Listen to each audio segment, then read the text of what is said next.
میں آپ سے پوچھتا ہوں جو کالجوں سے فارغ ہو کر کے آئے ہوئے ہیں، یونیورسٹی سے فارغ ہو کر کے آئے ہوئے ہیں، آپ ایک یونیورسٹی بتا دو، ایک کالج بتا دو جو انگریزوں کے خلاف لڑنے کے لیے جس کی بنیاد ڈالی گئی ہے، ایک آشرم بتا دو، ایک مندر بتا دو جس کو آزادی کو حاصل کرنے کے لیے انگریزوں کو یہاں سے بھگانے کے لیے جس کی بنیاد ڈالی گئی ہے، پورے ملک کے اندر ایک آشرم نہیں ملے گا، پورے ملک کے اندر ایک مندر نہیں ملے گی، پورے ملک کے اندر ایک عبادت گاہ نہیں ملے گا، پورے ملک کے اندر ایک بھی تعلیمی ادارہ نہیں ملے گا جو انگریزوں کے خلاف لڑنے کے لیے جس کی بنیاد ڈالی گئی ہو۔ دارالعلوم دیوبند ایک ایسا تعلیمی ادارہ ہے جس کی بنیاد صرف اور صرف مجاہدین آزادی پیدا کرنے کے لیے، مجاہدین آزادی کا لشکر بنانے کے لیے، مجاہدین آزادی کی فوج بنانے کے لیے، انگریزوں کے خلاف لڑنے کے لیے ایک بڑی فوج بنانے کے لیے، تیار کرنے کے لیے جس کی بنیاد ڈالی گئی، اور جس نیتوں سے، جن نیتوں سے جس کی بنیاد ڈالی گئی، اللہ تعالیٰ نے وہ کر دکھایا۔ الحمد لله نحمده ونستعينه ونستغفره ونؤمن به ونتوكل عليه ونعوذ بالله من شرور أنفسنا ومن سيئات أعمالنا من يهد الله فلا مضل له ومن يضلل فلا هادي له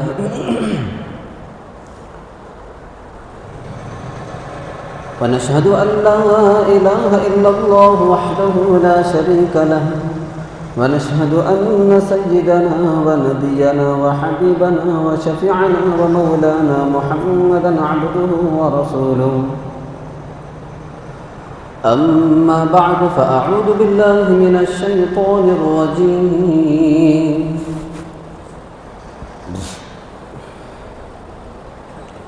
بسم الله الرحمن الرحيم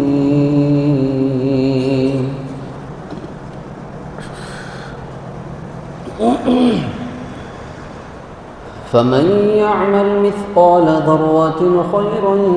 يره ومن يعمل مثقال ذرة شرا يره صدق الله العظيم اللهم صل على سيدنا محمد وعلى آل سيدنا محمد وبارك وسلم اللهم صل على سيدنا محمد وعلى آل سيدنا محمد وبارك وسلم اللهم صل على سيدنا محمد وعلى آل سيدنا محمد وبارك وسلم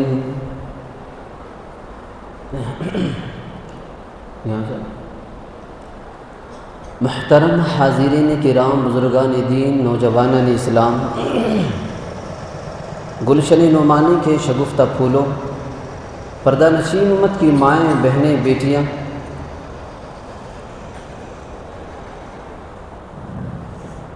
آج کی جمعہ کے موقع پر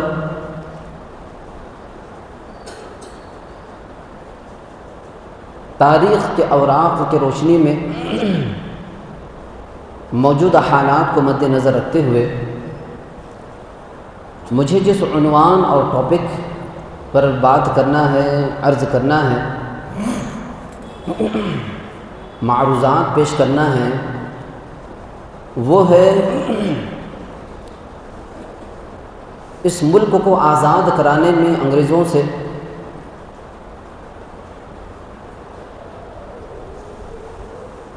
مسلمانوں نے، علماء دیوبند نے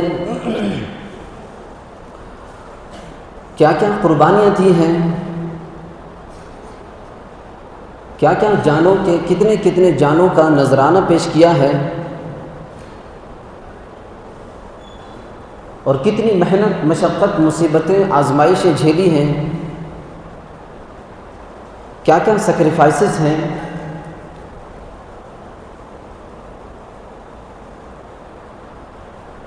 یہ مجھے عرض کرنا ہے۔ بزرگان محترم، سب سے پہلی بات تو یہ ہے، ہم سب کو اس ملک کو آزاد کرانے کے سلسلے میں جتنے بھی مجاہدین ہیں، شہداء ہیں، جتنے دانشوران، مسلم دانشوران ہیں، غیر مسلم دانشوران ہیں، مسلم علماء،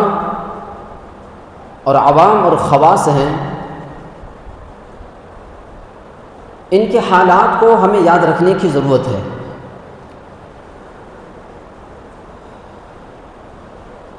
اس سلسلے سے سب سے اہم بات یہ ہے، مجاہدین آزادی کے حالات کو یاد رکھنے، بتانے، ان کے تعلق سے جلسے کرنے، پروگرام منعقد کرنے کی جو بیداری ہے، یہ بیداری ہمارے طبقے کے اندر بہت دیر سے جاگی ہے، بہت دیر سے آئی ہے، کہ ہم نے ان مجاہدین آزادی کے حالات کو اور واقعات کو، ان کی شہادتوں کو، ان کی قربانیوں کو بولنا، سیکھنا، سمجھنا، یاد رکھنا، ان کے نقش قدم پر چلنا کو ہم نے ضروری نہیں سمجھا۔ جمعہ کے بیانات میں بولنا ہم نے ضروری نہیں سمجھا، جلسے جلوس میں بولنا ہم نے ضروری نہیں سمجھا، اسکولوں کے پروگراموں میں 15 اگست ہو یا 26 جنوری ہو، ان پروگراموں کے اندر ان مجاہدین آزادی کے حالات کو سامنے رکھتے ہوئے مسلمانوں کو بتانا، ان کو بیدار کرنا، اس کو ہم نے ضروری نہیں سمجھا۔ یہاں تک کہ ہماری غلطی یہ ہوئی کہ جتنے بھی اس ملک کے اندر مسلمانوں کے ادارے ہیں، مسلم اسکولس ہیں، کالجز ہیں، یونیورسٹیز ہیں، ان میں بھی ان 15 اگست اور 26 جنوری کے موقع پر ان مجاہدین آزادی کے حالات کو بیان کرنا ہم نے ضروری نہیں سمجھا۔ ہم نے اس سلسلے سے غفلت برتا، بے فکری برتا، کیئرلیس ہم ہو گئے، جس کی وجہ سے دشمن نے اس کا غلط فائدہ اٹھایا۔ اتنا غلط فائدہ اٹھایا کہ آزادی کے بعد سے ہر دوسرے دن میں ہمارے مسلمان مجاہدین آزادی اور قربانی دینے والے تمام شہیدوں کی تاریخ کو مسخ کرتے ہوئے آئے، تبدیل کرتے ہوئے آئے، چینجز کرتے ہوئے آئے، مٹانے کی ناپاک سازشیں کرتے ہوئے آئے، اور وہ کامیاب ہوتے ہوئے گئے۔ اور اس کا نتیجہ یہ ہوا کہ انہوں نے اس ملک کے اسکولوں کے اندر جو سلیبس ہے، نصاب ہے، اس نصاب کے اندر سے جو کچھ بھی گنے چنے مجاہدین آزادی، مسلمان مجاہدین آزادی کے نام تھے، ان کو بھی کاٹنا انہوں نے شروع کر دیا، اور اتنا تبدیل کرتے ہوئے آئے، آج بمشکل 1-2 مسلمان مجاہدین آزادی کے نام ہمیں ملتے ہیں۔ اور اس کا سب سے بڑا نقصان یہ ہوا کہ آج دیکھ لیجئے، جتنی بھی یہ جو نیو جنریشن ہے، جو کالجز سے پاس آؤٹ ہو کر کے آ رہی ہے، یونیورسٹیز سے فارغ ہو کر کے آ رہی ہے، کمپنیز میں، فیکٹریز میں اور میدان میں جو آ کر کے کام کر رہی ہے، یہ جنریشن کو دیکھ لو، ان سے پوچھو کہ مجاہدین آزادی اس ملک کے کون ہیں، اس ملک کو آزاد کرنے میں کنہوں نے قربانی کو دیا ہے، کن کی سیکریفائسز ہیں، بتائیے شہادتیں کس نے دی، تو وہ بمشکل یہی نام گنائیں گے کہ گاندھی جی ہیں، سبھاش چندر بوس ہیں، ولبھ بھائی پٹیل ہیں، یہ غیر مسلم مجاہدین آزادی کے نام بتائیں گے۔ اگر ان جنریشن سے یہ پوچھا جائے کہ آپ کو معلوم ہے کہ اس ملک کو آزاد کرنے میں سب سے پہلے مسلمانوں نے قربانیاں دی، مسلمان اگر آزادی کی آواز نہ لگاتا تو آج بھی یہ ملک انگریزوں کا غلام بنا رہتا۔ تمہیں کیا معلوم ہے کہ ان کو قربانی دینے میں شیخ الہند کا کیا کردار رہا؟ ان کو شیخ الاسلام کون ہے آپ جانتے ہیں؟ تو وہ نہیں بتا سکیں گے،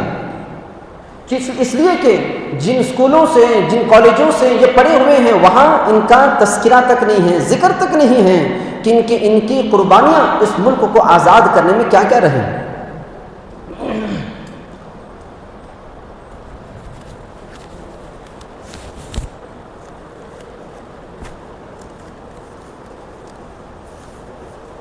توجہ سے سنیے۔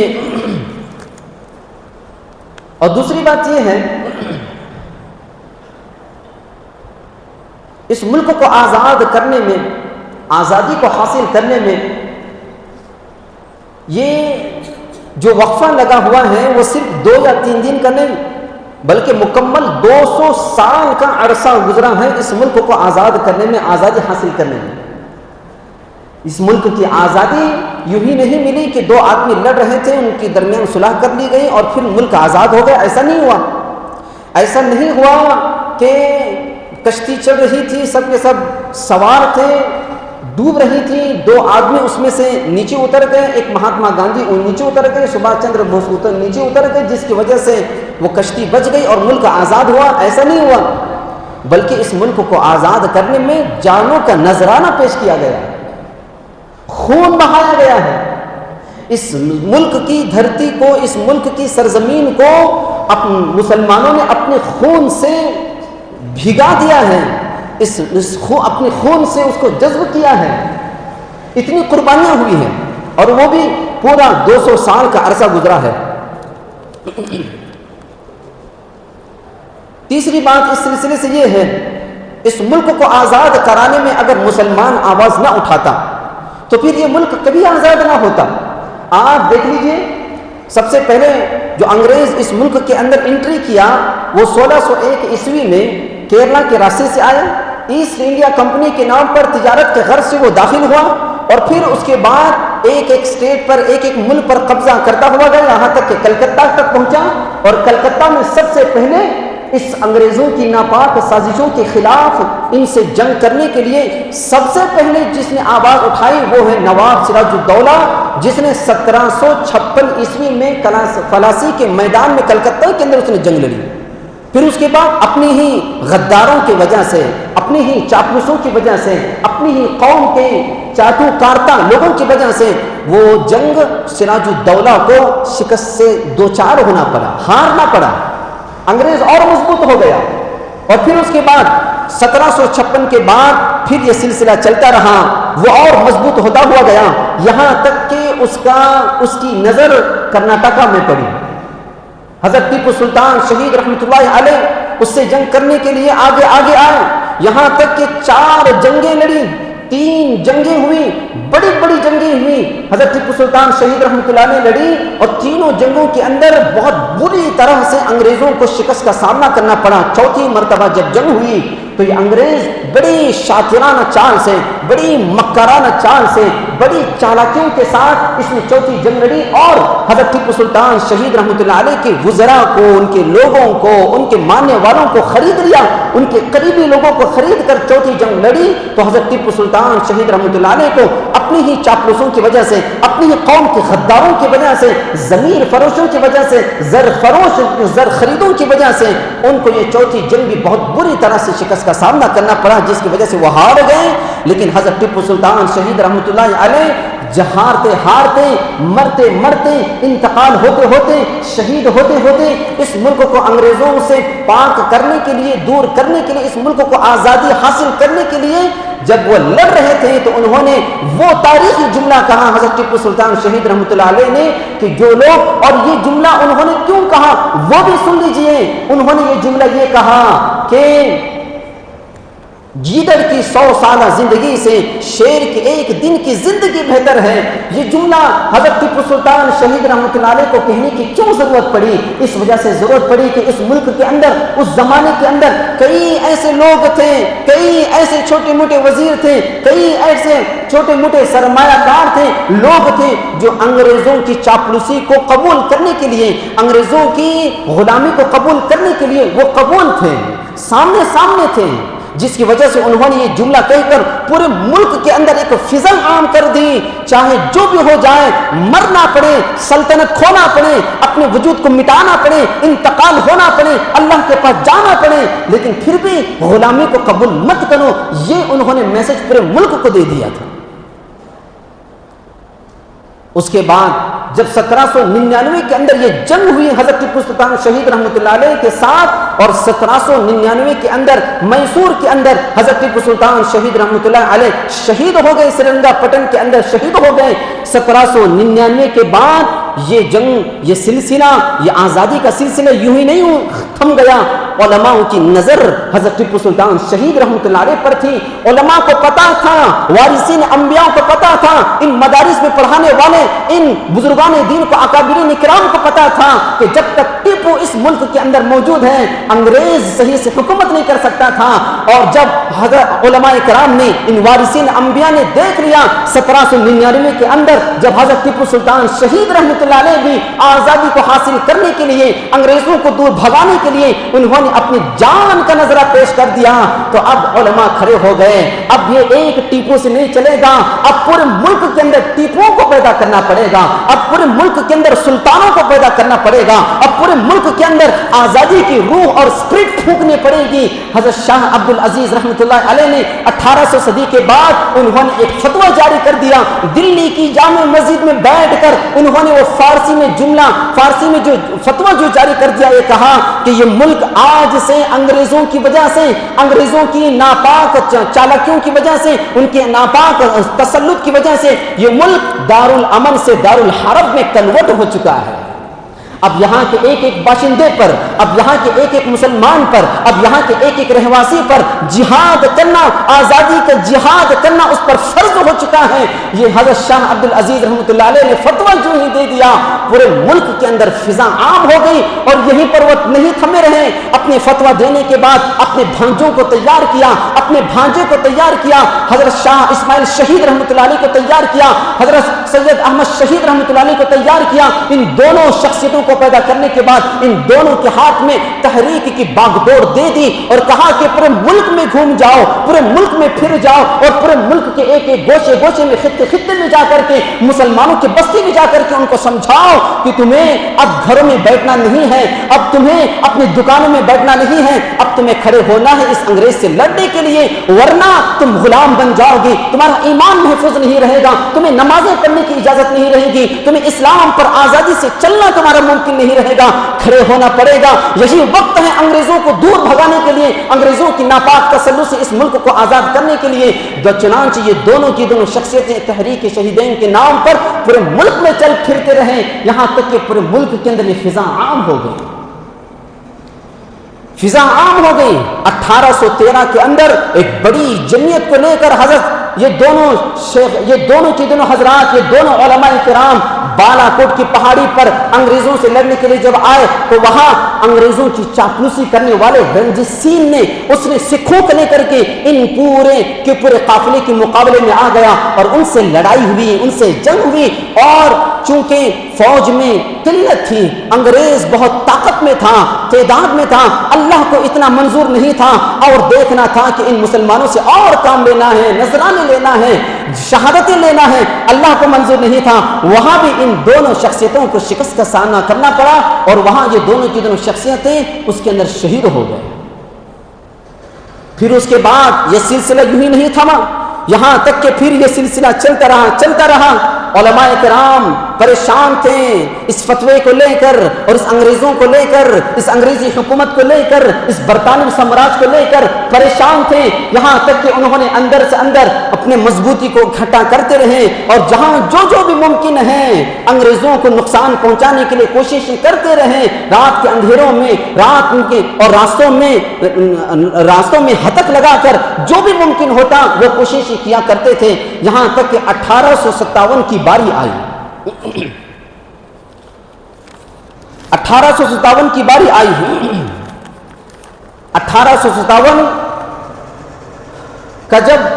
موقع آیا تو اس وقت کئی سارے علماء عوام مل کر شاملی کے میدان میں انگریزوں کے خلاف جمع ہو گئے۔ علماء سب کے سب مدارس سے نکل گئے، ان کے اندر یہ روح کیسی ملی؟ اسی فتوے کی وجہ سے ملی۔ یاد رکھیے، انگریزوں کا یہ ناپاک تسلط جب پورے ملک کے اندر آ گیا تھا، تو یاد رکھیے آج اس ملک کے اندر مسلمانوں کے خلاف بکنے والے جو یہ کہتے ہیں کہ اس ملک کو آزاد کرانے میں مسلمانوں کا کوئی بلیدان نہیں رہا، ان کو پاکستان بھیج دینا چاہیے، ان کو بنگلہ دیش بھیج دینا چاہیے، ان کے چن کر ان کی سٹیزن شپ کو ختم کر کے ان کو 2 نمبر کا غلام اور شہری بنانا چاہیے۔ یہ جو لوگ بھونکتے رہتے ہیں ان کو پتہ ہونا چاہیے کہ اس ملک کو آزاد کرانے کے سلسلے میں سب سے پہلے اگر کسی نے انگریزوں کے خلاف بولا تو وہ علماء کرام کی جمعیت میں سے حضرت مولانا شاہ عبد العزیز رحمۃ اللہ علیہ نے بولا ہے۔ انہی کی وجہ سے یہ سب کے سب شہید ہوئے. اس ملک کی سرزمین گواہ ہے ملک کو آزاد کرانے میں. بلکہ میں نے جیسے کہا 1757 سے لے کر 1857 تک پورے 101 سال تک صرف اکیلے تنہا مسلمانوں نے انگریزوں کے خلاف لڑا ہے. اس پورے 100 سال کے اندر ایک غیر مسلم بتا دو, ایک آشرم کا پنڈت بتا دو,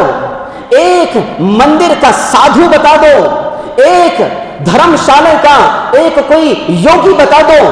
ایک یونیورسٹی کا یا کسی کالج کا کوئی پوپ یا پادری کو بتا دو, کسی عبادت خانے کا کوئی مذہبی پیشوا بتا دو جو اس ملک کو آزاد کرانے میں ایک جملہ اس نے کہا.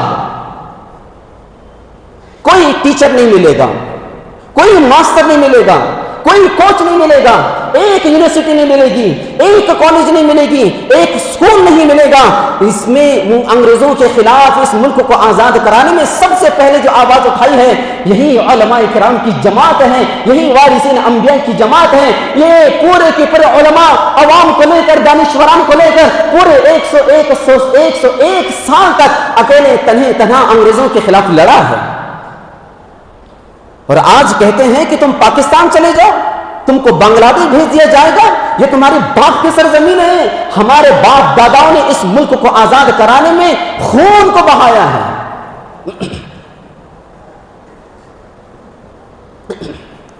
1857 کی جنگ میں شاملی کے میدان کے اندر انگریزوں کے خلاف جنگ کرتے ہوئے جب مسلمان علماء, مسلمان عوام, مسلمان خواص اور دانشوران جنگ میں شامل ہو کر کے انگریزوں کے خلاف لڑ رہے تھے, اس جنگ کے اندر بھی کئی سارے علماء شہید ہو گئے, کئی سارے عوام شہید ہو گئے, کئی سارے خواص شہید ہو گئے, کئی سارے لوگوں کی لاشیں اس کے اندر پڑ گئی. اور جو ہی جب 1857 کی جنگ غدر ہوئی اس وقت میں پورے ملک کے اندر بغاوت کی لہر پڑ گئی.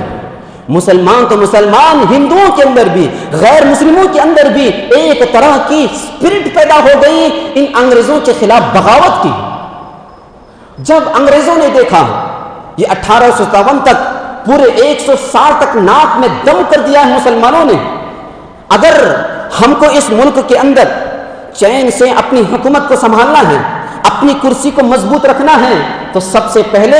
ان بغاوت کی سور پھونکنے والے, اس بغاوت کی روح پھونکنے والے ان علماء کو نہیں چھوڑنا ہوگا. 3 فیصلے انہوں نے اپنے پارلیمنٹ میں بیٹھ کر مسلمانوں کے خلاف لیا. پہلا فیصلہ اس برطانوی سامراج نے, اس انگریز حکومت نے یہ لیا کہ اس ملک سے سب سے پہلے علماء کی جمعیت کو ختم کر دو.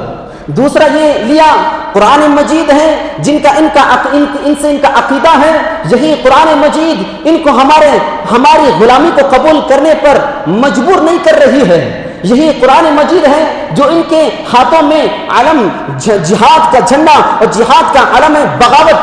بلند کرنے پر مجبور کر رہی ہے. یہی وہ قرآن مجید ہے جو ان کے اندر یہ سور اور جذبہ پیدا کر رہا ہے. یہی وہ قرآن مجید ہے جس کی وجہ سے وہ اسلام پر مر مٹنے اور اپنی جان کا نظرہ پیش کرنے پر وہ مجبور ہیں. لہٰذا اس قرآن مجید کو ختم کر دو. اور پھر تیسرا فیصلہ اس انگریزی حکومت نے یہ لیا کہ جہاں سے یہ پڑھ کر کے آ رہے ہیں, جہاں سے یہ پاس آؤٹ ہو کر کے آ رہے ہیں, جہاں سے یہ تیار ہو کر کے آ رہے ہیں, یہ مدارس کو ہی ختم کر دو, ان مدارس پر بلڈوزر چلا. لہٰذا یہ 3 فیصلے لینے کے بعد تاریخ گواہ ہے علماء کو چن چن کر کے پھانسی کے پھندے پر لٹکا دیا گیا. تاریخ گواہ ہے دلی کی جامع مسجد سے لے کر خیبر تک جتنی بھی درخت تھے, خیبر آج پاکستان کے علاقے میں موجود ہیں, وہ خیبر تک کے علاقے کے اندر جتنی بھی درخت موجود تھے ایک ایک درخت پر علماء کی لاشیں لٹکی ہوئی تھی, علماء کی لاشیں لٹکی ہوئی تھی. دلی کی شاہی مسجد سے لے کر خیبر تک اور دلی کے پورے شہر کے اندر جتنی چوراہے ہیں, جتنی سرکل ہیں, ہر سرکل پر آپ کو علماء کی لاشیں لٹکی ہوئی ملتی تھی. اتنا اس نے تشدد کیا, اتنا اس نے ظلم کیا ہے انگریز نے علماء کو ختم کرنے کے لیے. تاریخ گواہ ہے کہ اس 1857 سے لے کر کے 1865 تک صرف 2 لاکھ مسلمانوں کو شہید کر دیا گیا ہے, 2 لاکھ مسلمانوں کو قتل کر دیا گیا ہے. اتنا تشدد انگریز نے کیا. اب جب یہ دیکھا گیا مسلمانوں کو مار دیا گیا، مسلمانوں کو قتل کیا جا رہا ہے،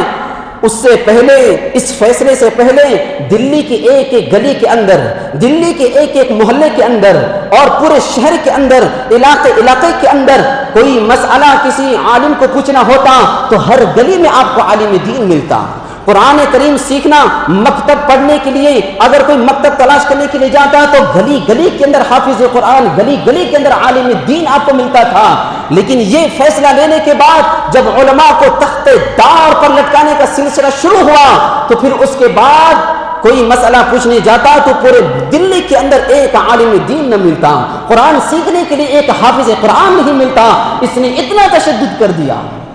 اب علماء اکرام کی جمعیت نے دیکھا، اور پھر اس کے بعد دلی کے اندر صرف 1000 مدارس تھے، اس نے پورے 1000 مدارس کو اس 3-4 سال کے اندر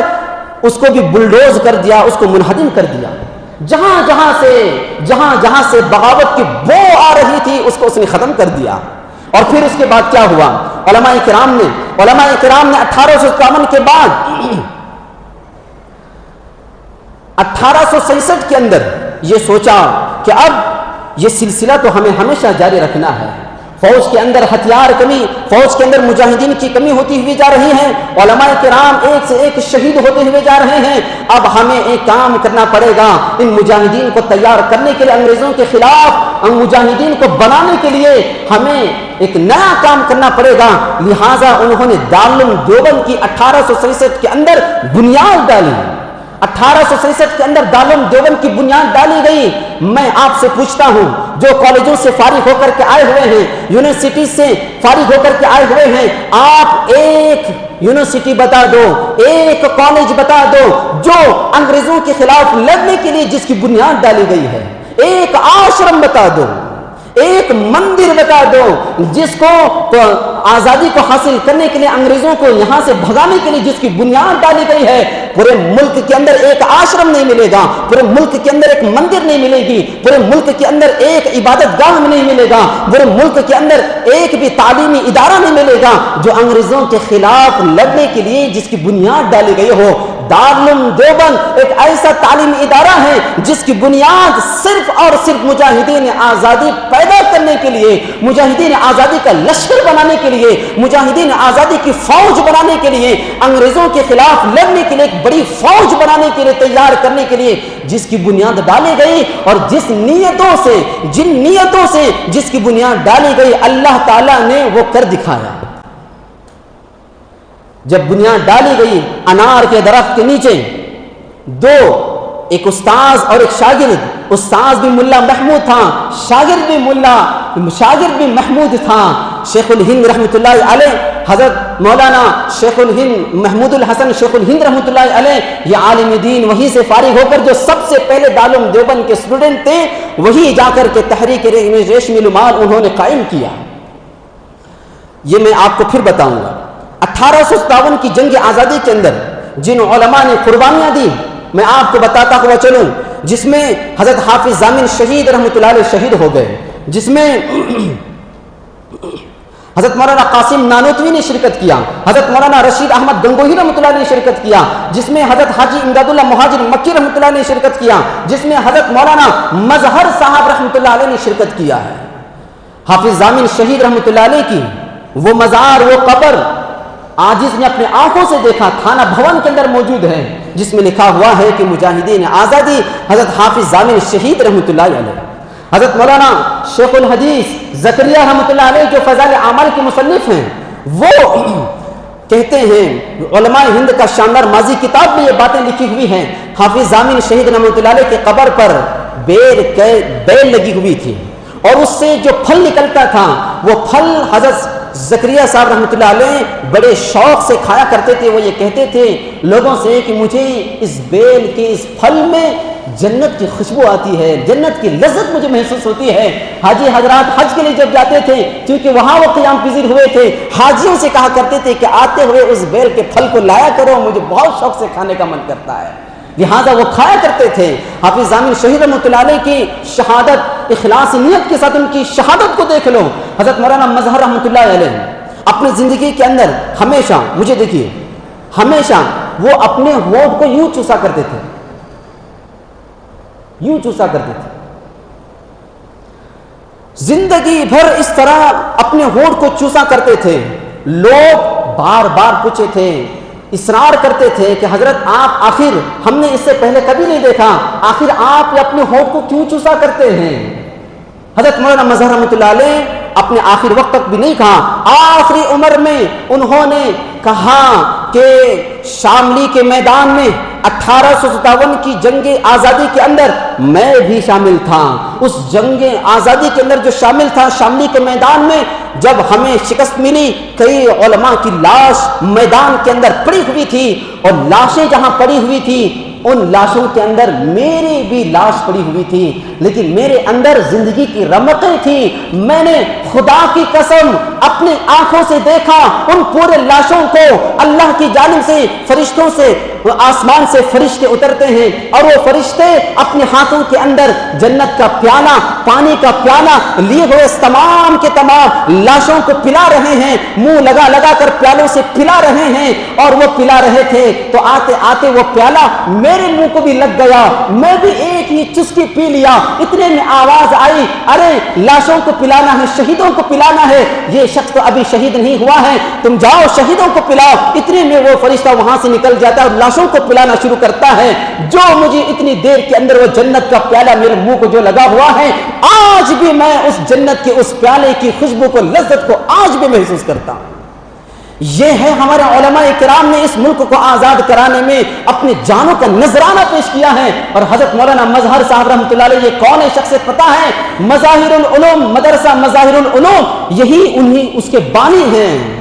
جنہوں نے اس مدرسے کی بنیاد ڈالی. ان کا یہ حال ہے. آپ جان سکتے ہیں کہ اس ملک کے اندر جتنے مدارس ہیں, علماء کرام ہیں, علماء کرام نے کیا کیا قربانیاں دی اس ملک کو آزاد کرانے میں.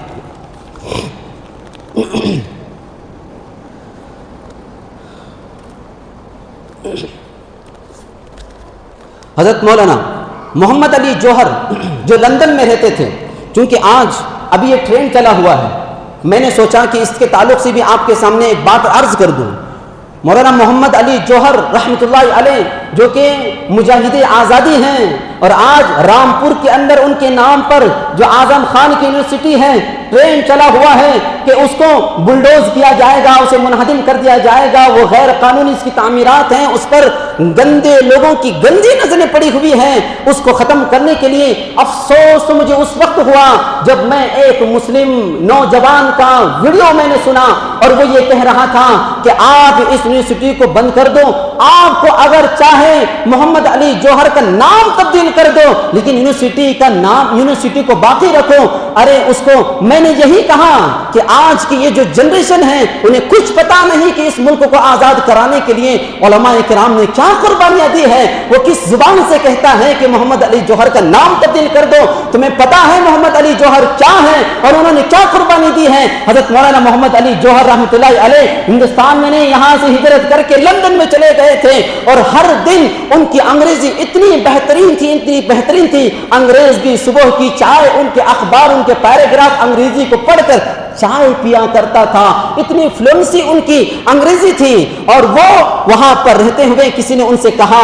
کہ حضرت آپ بھارت کو چلے جائیں, انڈیا چلے جائیں. انہوں نے یہ کہا تھا کہ میں غلام ملک میں رہ کر جینے سے زیادہ آزاد ملک لندن میں مرنا پسند کروں گا, لیکن غلام ملک میں کبھی نہیں جاؤں گا. حضرت مولانا علی محمد علی جوہر رحمۃ اللہ علیہ کے پاس خط آیا ان کی بیٹی کا, توجہ سے سنیے. حضرت مولانا محمد علی جوہر رحمۃ اللہ علیہ کی بیٹی کا خط ان کے پاس آیا, اور خط کے اندر یہ لکھا ہوا تھا کہ ہاں ان کی بیٹی سیریس ہے, کریٹیکل کنڈیشن میں ہے, نزع کی حالت میں ہے, چند دنوں کے مہمان ہیں, انتقال کر جانے والی ہے. ان کی بیٹی نے کہا کہ ابو جی آپ آ جاؤ, میں انتظار کر رہی ہوں. تو اس وقت حضرت مولانا محمد علی جوہر رحمۃ اللہ علیہ نے خطوط کے جواب میں کیا لکھا تھا سنیے. یہ جو اشعار ہیں یہ بے حس لوگ نہیں سمجھ سکتے اس کو, جس کے اندر حساس ہے, احساس ہے, یہی اشعار یہی لوگ سمجھ سکتے ہیں. انہوں نے جواب میں کیا کہا بیٹی کو, میں ہوں مجبور پر اللہ تو مجبور نہیں. سنیے غور سے, میں ہوں مجبور پر اللہ تو مجبور نہیں, تجھ سے میں دور سہی پر وہ تو دور نہیں, امتحان سخت سہی پر دل مومن ہی کیا. امتحان سخت صحیح پر دل مومن ہی کیا جو ہر حال میں امید سے معمور نہیں، ہم کو تقدیر الہی سے نہ شکوہ نہ گلا، ہم کو تقدیر الہی سے نہ شکوہ نہ گلا، اہل تسلیم و رضا کا تو یہ دستور نہیں، تیری صحت ہمیں مطلوب ہے لیکن تیری صحت بیٹی کو مخاطب کر کے کہہ رہے ہیں، اے بیٹی تیری صحت ہمیں مطلوب ہے لیکن اس کو منظور نہیں تو ہم کو بھی منظور نہیں۔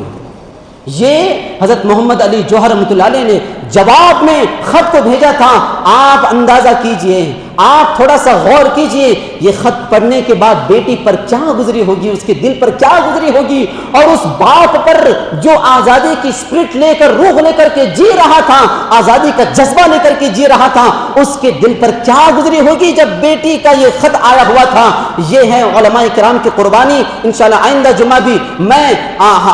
علماء دیوبند کی اور علماء کرام کی، مسلمان علماء اور عوام کی قربانیوں پر اس ملک کو آزاد کرانے میں جو قربانیاں دی ہے، آج سب کو سننا ضروری ہے۔ آپ سے میں درخواست کرتا ہوں کہ وقت سے پہلے ضرور پہنچیں۔ انشاءاللہ بہت قیمتی باتیں جنگ آزادی کے تعلق سے آپ حضرات کے سامنے رکھی جائے گی۔ اللہ سے دعا ہے اللہ تبارک و تعالی ہم تمام کو عمل کرنے کی توفیق عطا فرمائے۔ آمین و آخر دعوانا ان الحمدللہ رب العالمین۔